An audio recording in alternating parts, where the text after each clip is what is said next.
Welcome to this masterclass explainer on effective workplace communication strategies and emotional intelligence. Today, we're completely decoding the hard science of workplace communication. The goal? Super simple, but incredibly powerful. We want to minimize that daily friction you experience and maximize your professional effectiveness. We're going to give you the absolute best learning experience today, so let's just jump right in. Have you ever spoken with someone at work and realized you just completely didn't get them? We've all been there, right? The pain of misunderstood emails, super tense meetings, or projects that just fall apart because folks aren't on the same page. Well, today, we're not just looking outward. We're going to look in the mirror to understand exactly why those clashes happen in the first place. Here's our game plan for this explainer. 1. The emotional intelligence foundation. 2. Mapping organizational flow.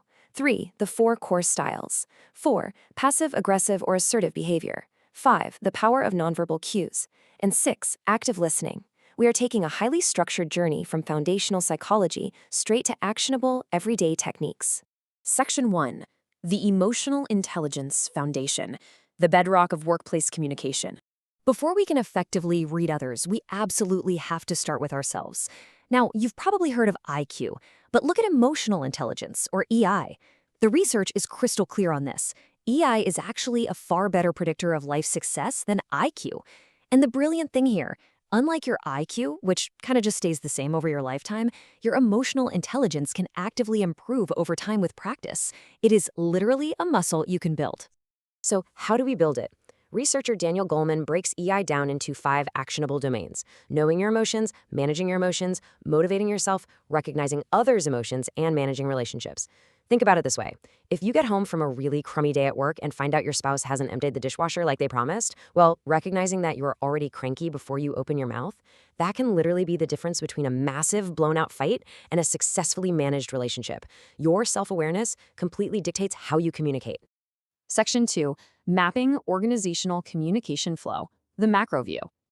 Moving from personal psychology to the corporate level, we've got to map out how information physically travels through a company.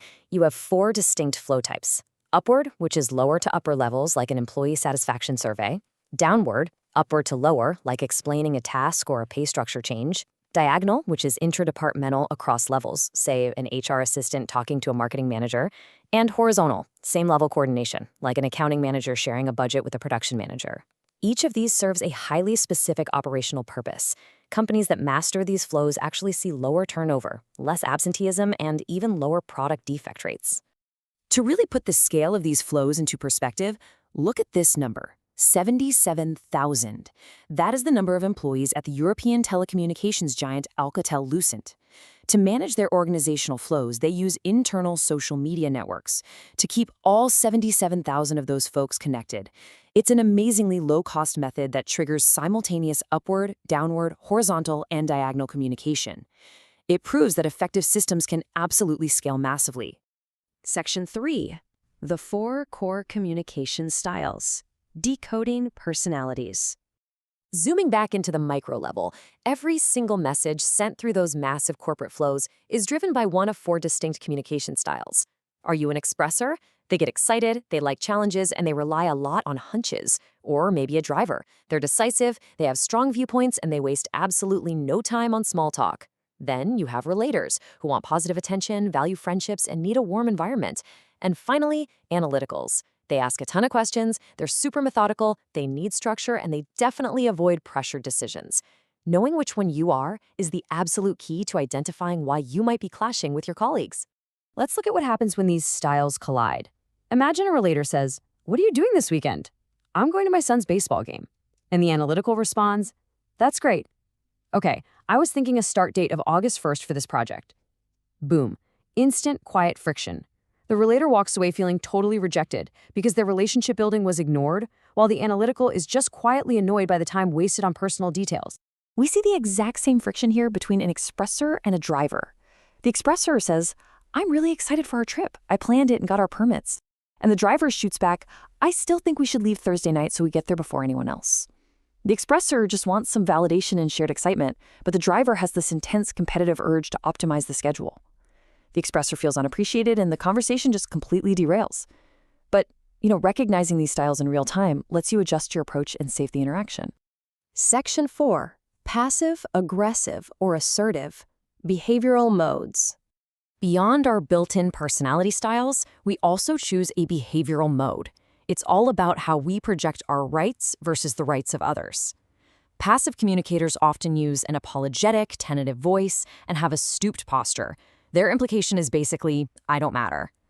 Aggressive communicators use you statements, a loud voice, and pointing to say you don't matter. The goal every single time is assertive communication. This is where you use firm I statements and a relaxed posture to communicate we both matter. You're firmly standing up for your rights without violating anyone else's. But we've got to talk about the dreaded passive-aggressive trap. This is indirect and highly manipulative. It's agreeing to work on a Saturday project, not showing up, and then complaining to your colleagues about being asked in the first place. We've all seen it, right? The source material is crystal clear on how to handle this. You absolutely must confront passive-aggressive behavior immediately with direct, assertive communication. Do not let them play the victim. Address it clearly and firmly. Section 5. The power of nonverbal cues. The silent language. Let's decode the unspoken clues. Because honestly, what you don't say is often way louder than what you do. According to the famous study by researcher Albert Mehrabian, a staggering 93% of our communication is composed entirely of body language and nonverbal cues. 93%. If you aren't paying close attention to facial expressions, posture, or tone of voice, are you even really in the conversation? And we have to be super vigilant about these nonverbal signals across cultures. Take the classic okay hand sign. In the US, it means great or fine, but in Brazil, Germany, or Russia, it is considered extremely rude and offensive. And amazingly, in Japan, it means I want the store to give me change in coins. So a gesture meant to be super positive at home could literally permanently damage a business relationship overseas. Section 6. The art of active listening. Hearing versus understanding. Our final piece of the communication puzzle is listening, which is drastically different from just hearing words. There's competitive or combative listening, where you're just waiting for your turn to share your own point of view. Then there's passive listening, hearing the words but blindly assuming you understand without verifying. To really minimize friction, you have to elevate straight to active listening, where you're genuinely interested and actively checking your understanding with the speaker. How do we actually do that? The active listening feedback process is incredibly simple. Step 1, show genuine interest in the speaker's words. Step 2, restate what the person has just said to you in your own words. And step 3, verify with them that your understanding is totally correct. This simple feedback loop ensures complete alignment. It proves that excellent workplace communication isn't some magical talent you're just born with. It's a systematic skill you can absolutely master. So as we wrap up this explainer, I want to leave you with this thought. Tomorrow morning at work, which communication style will you be bringing to that very first meeting? Audit your own behavior. Are you relying on combative listening, or will you use active feedback? Leverage your emotional intelligence and really ask yourself, are you communicating just to be heard, or are you communicating to actually connect?